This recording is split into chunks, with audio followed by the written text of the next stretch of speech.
Bienvenue au résumé des histoires. Dans cette vidéo, je vais expliquer ce film intitulé Gifted, sorti en 2009. Le film commence en 1966 où Benny Carson est un étudiant primaire à Détroit, qui est souvent moqué de sa performance inférieure à la moyenne à l'école. Un jour, tout en étant victime d'intimidation par ses camarades de classe, Benny riposte et frappe l'un des enfants à la tête. En conséquence, sa mère Sonia Carson est appelée dans le bureau du directeur.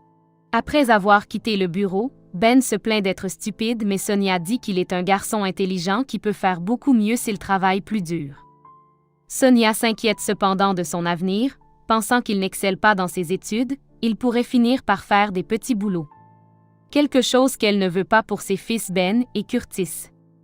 Tout en aidant Ben avec ses études, Sonia se rend compte qu'il a du mal à voir et arrange une paire de lunettes pour lui, ce qui l'aide à améliorer ses notes.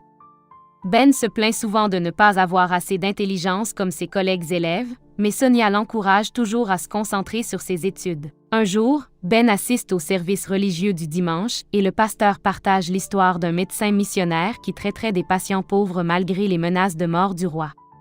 Cette histoire le déplace et Ben décide de devenir lui-même un médecin missionnaire.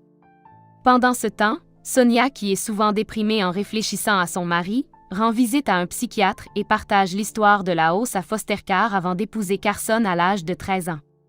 Premier mariage et un autre enfant. Bien qu'elle ait essayé de faire des compromis, les choses sont devenues trop difficiles finalement menant à leur divorce.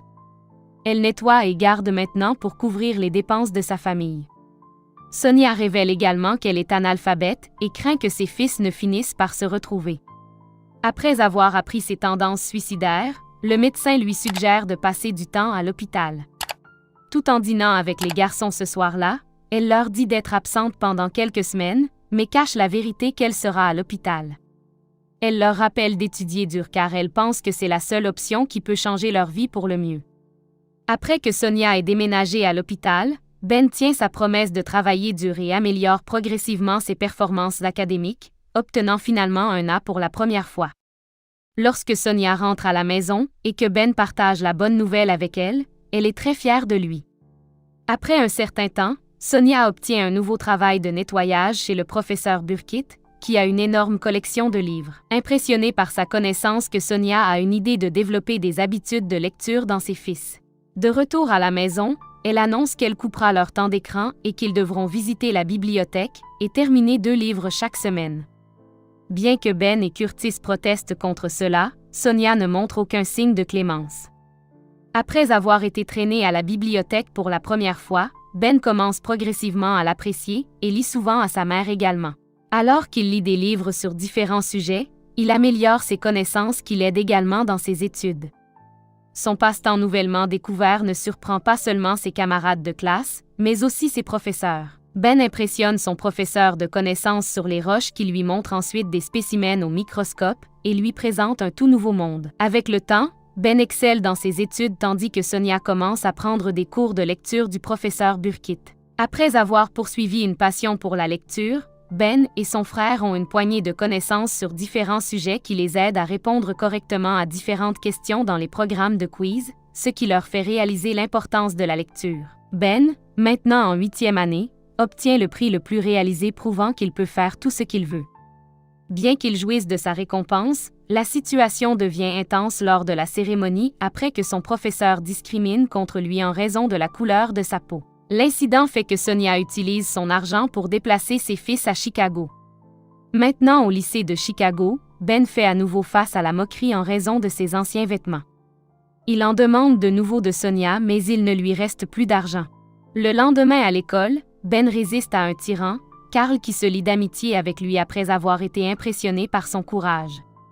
Cette nouvelle amitié mène cependant Ben en mauvaise compagnie alors que Carl lui achète un couteau. Après être rentré à la maison, Ben trouve que Sonia a organisé de nouveaux vêtements pour lui, mais il ne les aime pas du tout et commence à penser à utiliser son couteau. Le lendemain matin, Ben refuse de porter les nouveaux vêtements et se dispute avec sa mère dans laquelle il essaie de l'attaquer avec un marteau, mais Curtis intervient et l'arrête.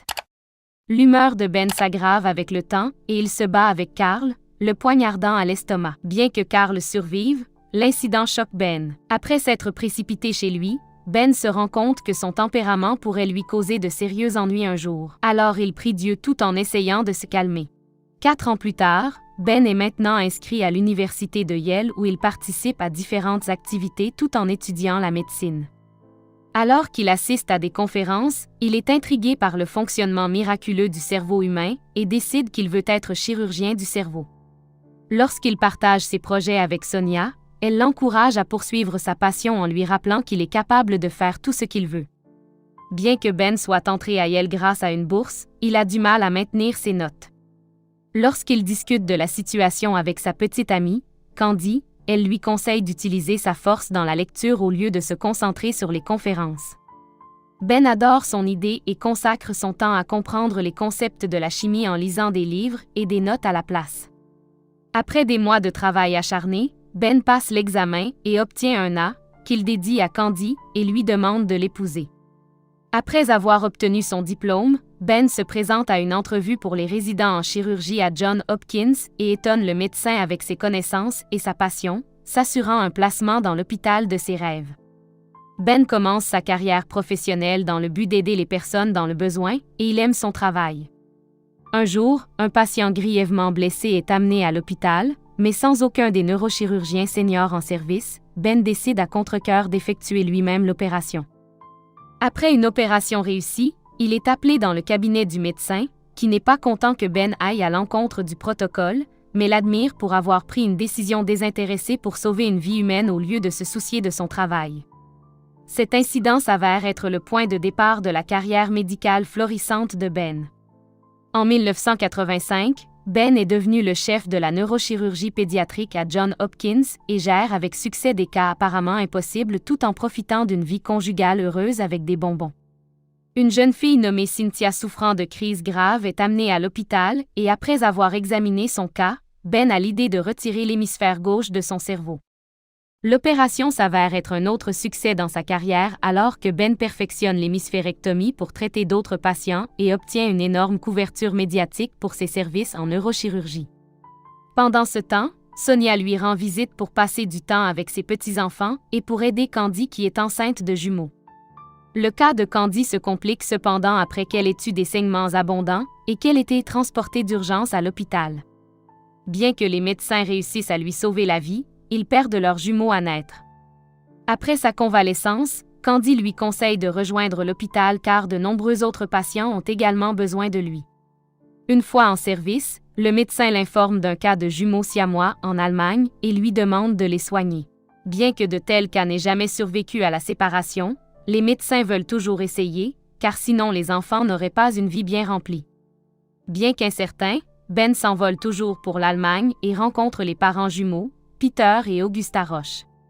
Tout en s'occupant de ses enfants, Augusta dit à Ben que même si elle était au courant de l'état de ses enfants pendant la grossesse, elle ne pouvait pas les avorter. Sachant que les médecins pourraient ne pas être en mesure de sauver les 2 enfants, Peter le supplie de ne pas leur demander de choisir entre leurs fils.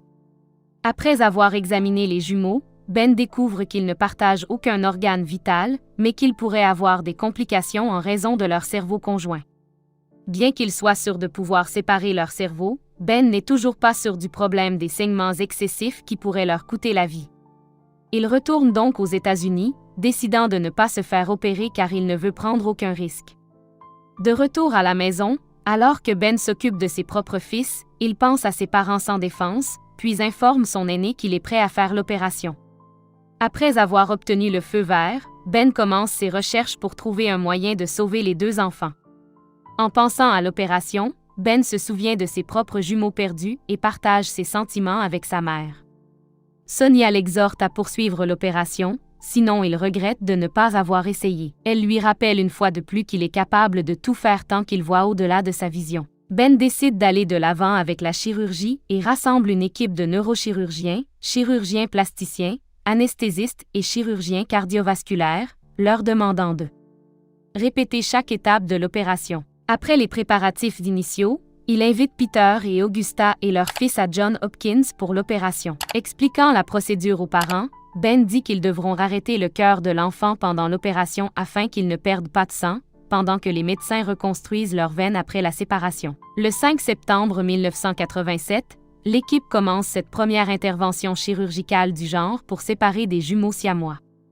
Après 21 heures éprouvantes pour les nerfs, Ben réussit à sauver les deux enfants et partage la bonne nouvelle avec leurs parents qui sont dépassés. Alors que tout le monde l'admire, Ben remercie sa mère et sa femme d'avoir cru en lui et partage ses réalisations avec les médias. On nous dit à la fin du film que les jumeaux survivent et sont ramenés en Allemagne où ils sont toujours en vie aujourd'hui. Ben a ensuite effectué diverses autres interventions chirurgicales réussies sur des jumeaux conjoints et c'est grâce à ses efforts de pionnier que l'hémisphérectomie est une procédure largement acceptée pour traiter les convulsions.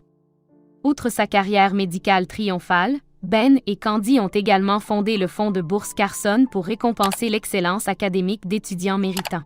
Merci d'avoir regardé ce résumé.